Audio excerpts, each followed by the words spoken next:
Hello and welcome to Zeta Chivalry 2 Survival Runs. Today's map is Radom, and I'm playing with a War Club as requested by some of the viewers. Straight off the bat, I think War Club is rather lackluster in damage, although it's not as bad as the Glaive. Without further ado, let's start committing the run. So hitting from behind always works. You can see that War Club actually has superior range than, for example, Quarterstaff, so it's definitely superior in that regard.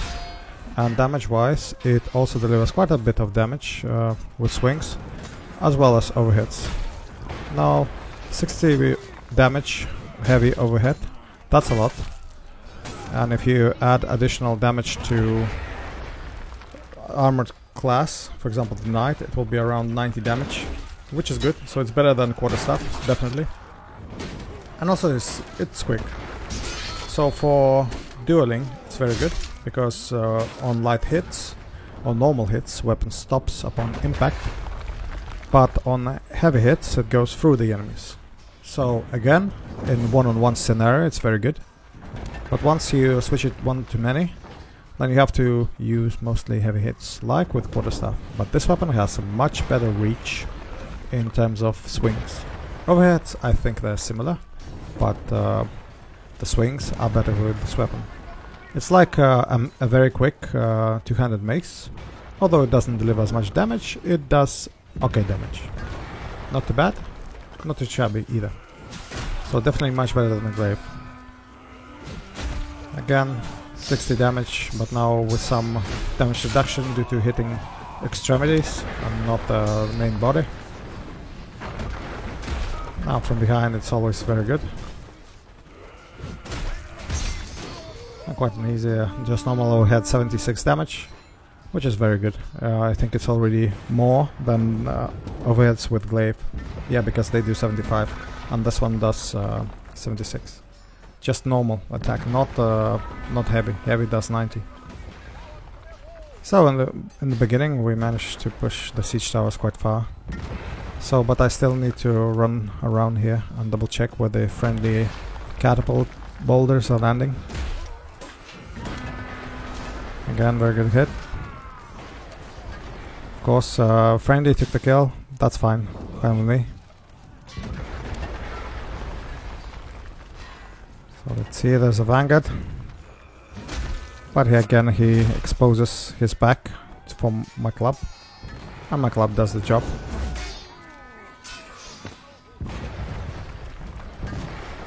Yeah, so I took care of this straggler behind us. And now we can continue forward. The reason why it's important to keep your back lines clear is to ensure that you're not being stabbed or, third-partied by another enemy when you're dueling and expect nobody behind you.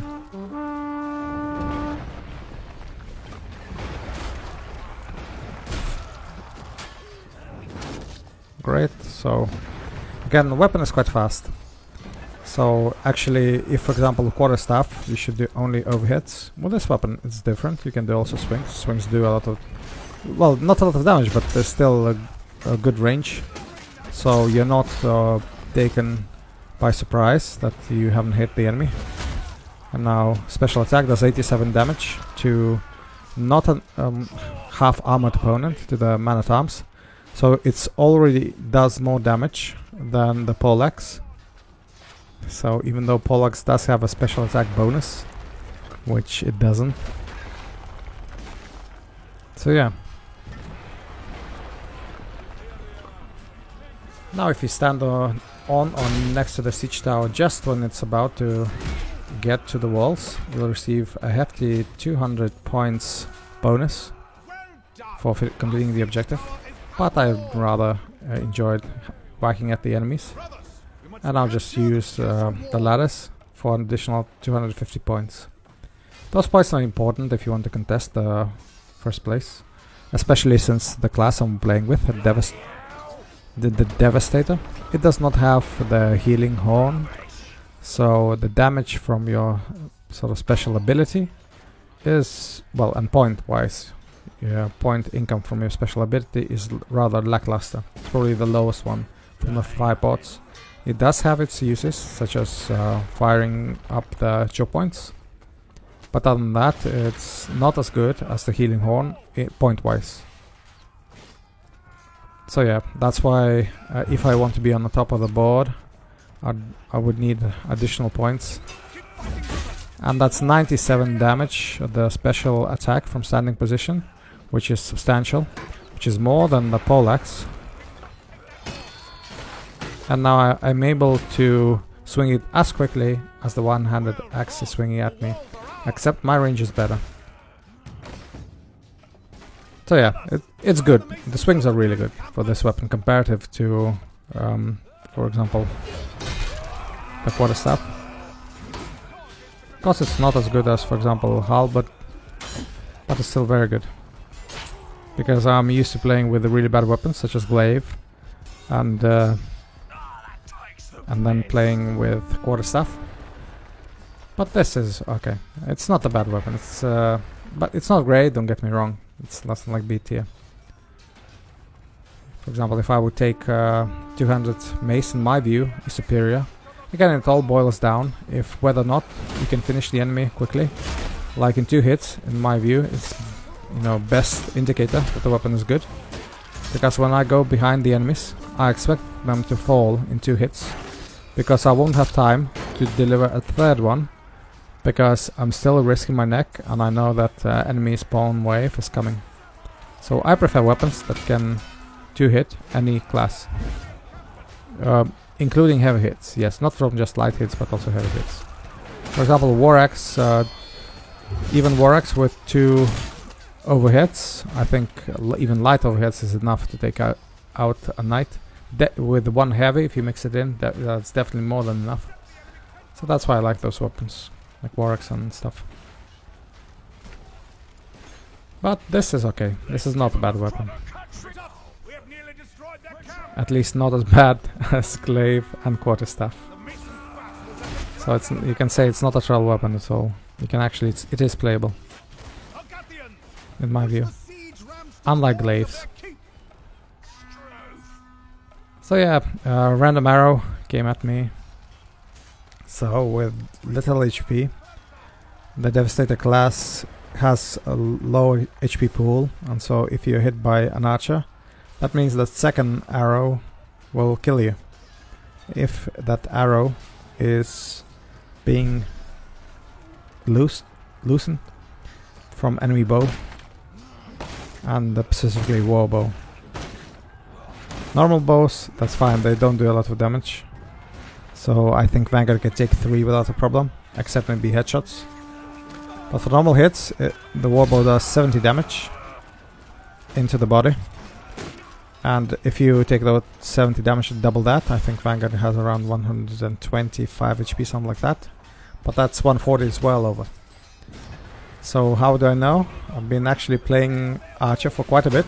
And actually, I can tell you, it's quite surprisingly fun to play an Archer. Don't get me wrong.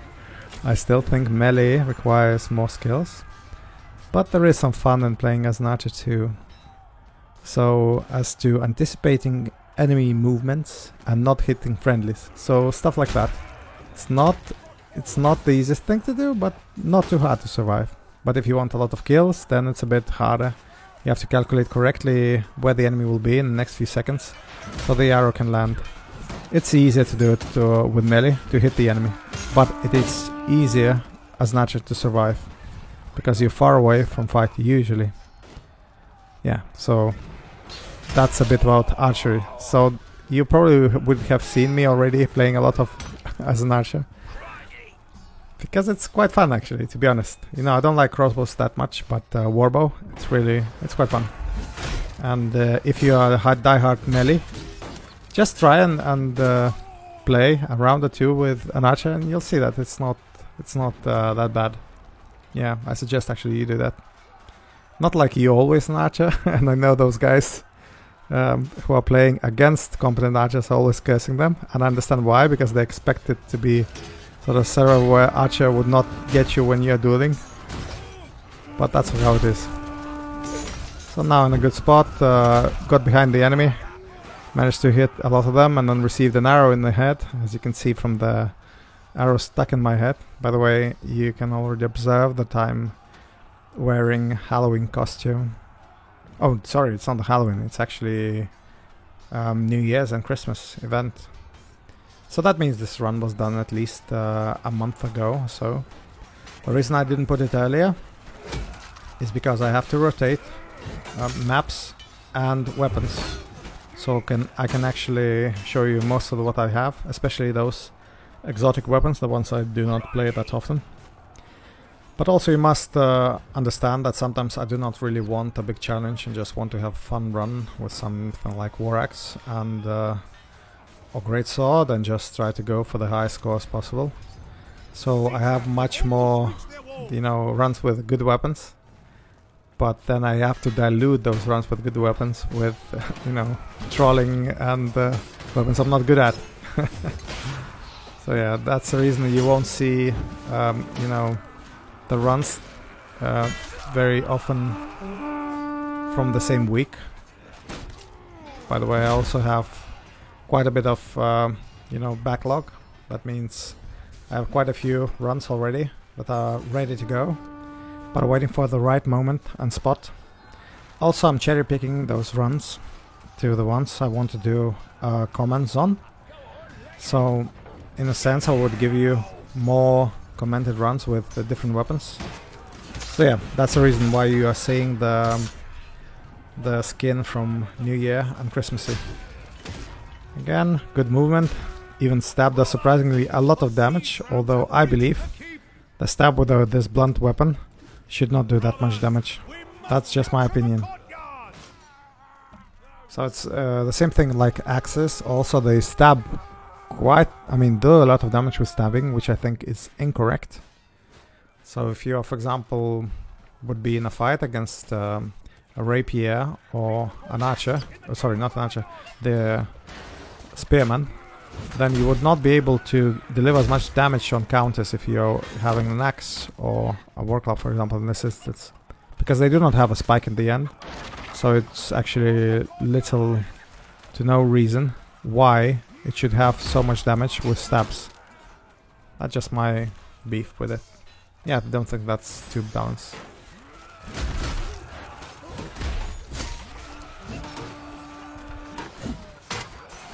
So, a flurry of hits, and I saw that one hit actually gave me quite a bit of a headache, because I looked at my health bar and it diminished quite significantly for one hit, because I anticipate that friendlies are hitting me from the sides. That always happens, but actually I was able to see that there was much more red on the screen, so that means I was hit substantially by the enemy, and I think there is a shake too. So that gave me an idea that I was hit by the enemy. And true enough, that's what happened. Yeah, quick succession of two overhits. Really fast weapon. Again, very good in duels. So if I see one, it's quite easy. If I see more, it's a bit harder. You see, it did not go through the enemy. And now enemy has active parry, and did not go through friendlies too. So friendlies delivered me damage and also enemies.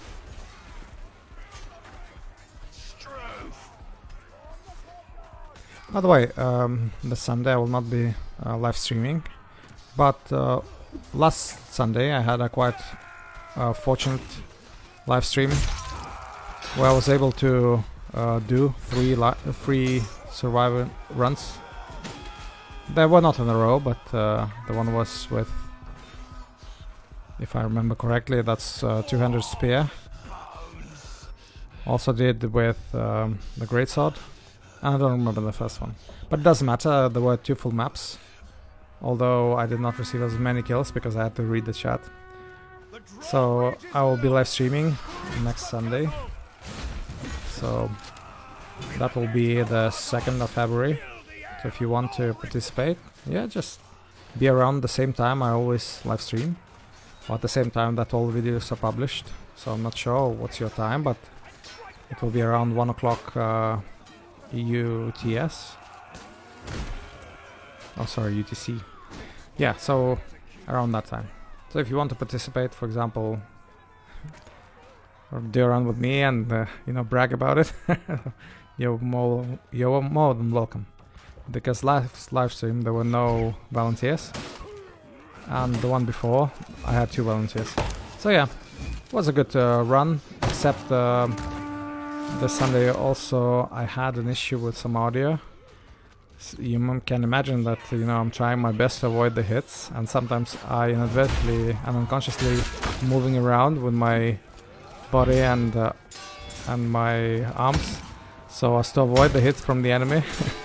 And that's how I was able to knock the microphone out of the place several times, and that basically introduced some additional artifacts into the live stream, which I'm not proud of. But that things happen. This is natural, but I'll try to relocate it so it's not impacted anymore. So yeah, now this map, for example, it's only challenging this particular stage if you decide to go at the enemy. I mean, I have plenty of action here, and also I helped my team plenty over here. There's actually no need for me to mingle with the enemy in terms of objective, because again, here I take care of knights, enemies that are trying to stop our wave going for the you know, for the objective, and that way I assist my team in going forward. Also, this weapon, you know, does not go through enemies that easily, so I can 1 versus 6 is challenging. It's not too bad, but it's challenging. Also, what actually is good with this weapon, since your hits are quick, you can actually miss your hit and then line up the second hit, and most often the enemy will see that will think that you're not that good, you're missing your hit, but you actually do it intentionally. So you're able to, you know, if the enemy doesn't have a great reaction, you're able to land your second hit, but not the first one. So I used my fire pot. I tried to throw it on the enemy. Unfortunately, it was friendly over there, so I received a team kill. Yeah, sorry dude, not intentional.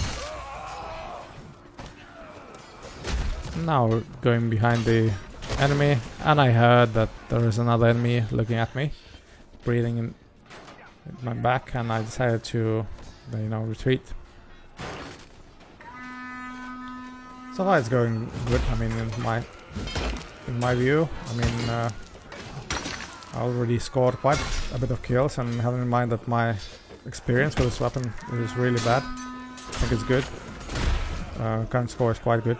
Also, you can always see that you know, there is one thing, that the enemy has active parry and my overhead is not landing even though from behind. I think the devs a bit overdid with active parry. I mean, it still gives you sort of magical powers of blocking enemy hits from behind, and that's just wrong in my view. It's something like balancing, and probably this way Tone Bannon decided to add additional survivability for all those who feel like they're being, you know, not fairly contested. But when I say 1 against 5, 1 against 6, and so on. So with active parry, you have chances of survival and actually scoring a lot of kills too. So again, 97 damage, special attack. That's more than Poleaxe, which actually boasts of having increased special attack damage, which is complete baloney. It's not true, as this weapon does it better. For a knight, of course, against a knight. The map is ending, there's only 20 seconds to go, and I was able to score quite a bit of kills, 32 in total. So the weapon is not too bad. I mean, it's better than Quarterstaff and the Brave. And I enjoyed this run, I hope you did too. Thank you for watching, and I see you next time.